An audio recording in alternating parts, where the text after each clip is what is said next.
My family has always been close-knit, the kind of family that gathers every Sunday for dinner and never misses a birthday. We live in an old Victorian house that my grandparents left us, full of charm and creaky floorboards. Growing up, I was always fascinated by the attic. It was off-limits, a place my parents kept locked and never talked about. Naturally, this made it all the more intriguing. One rainy afternoon, while my parents were out, I found myself staring at the attic door. I don't know what compelled me, but I decided to find the key.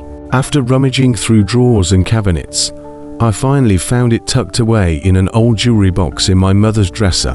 My heart raced as I approached the door, the key cold and heavy in my hand. The door creaked open, revealing a narrow staircase leading into darkness. I hesitated for a moment before curiosity got the better of me. As I climbed the stairs, each step seemed to echo louder than the last. The attic was dimly lit by a single dusty window, casting eerie shadows across the room. It was filled with old furniture and boxes piled high. But something else caught my attention: a large, ornate mirror leaning against the far wall. The mirror was covered with a heavy cloth, and as I pulled it away, I felt a chill run down my spine. The glass was foggy and speckled with age, but something about it was mesmerizing. As I stood there, I noticed a movement behind me in the reflection. I spun around, but the attic was empty. I turned back to the mirror, and that's when I saw it, a shadowy figure standing just behind my reflection. It was tall and indistinct, like a silhouette cast by an unseen light. My heart pounded in my chest as I stumbled backward, tripping over a box and landing hard on the wooden floor. When I looked up again, the figure was gone. I scrambled to my feet and fled down the stairs, slamming the attic door behind me.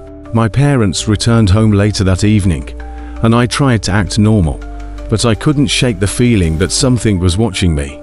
That night, I lay in bed unable to sleep. Every creak of the house seemed amplified. Every shadow seemed to stretch and move in unnatural ways. Just as I was about to drift off, I heard a soft thud from above the attic. I told myself it was just my imagination, but then it happened again, louder this time.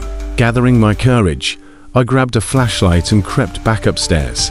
The house was silent except for the sound of my own breathing. As I reached the attic door, I noticed it was slightly ajar.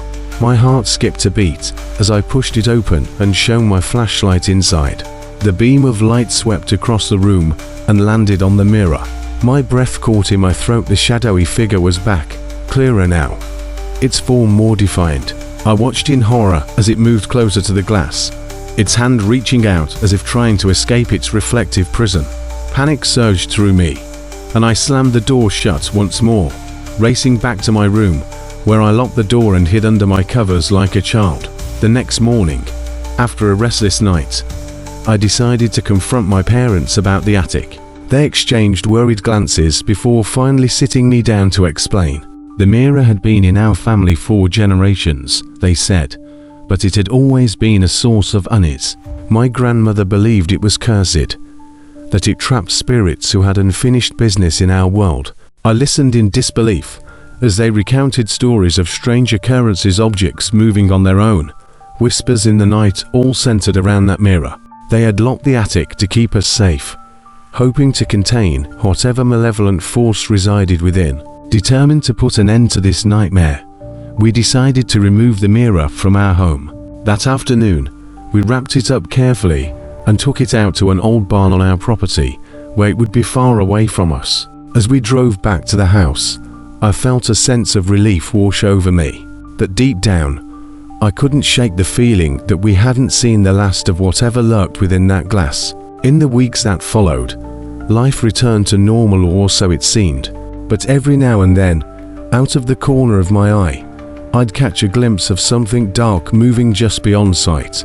And at night, when the house was quiet and still, I'd hear soft thuds coming from the direction of the barn.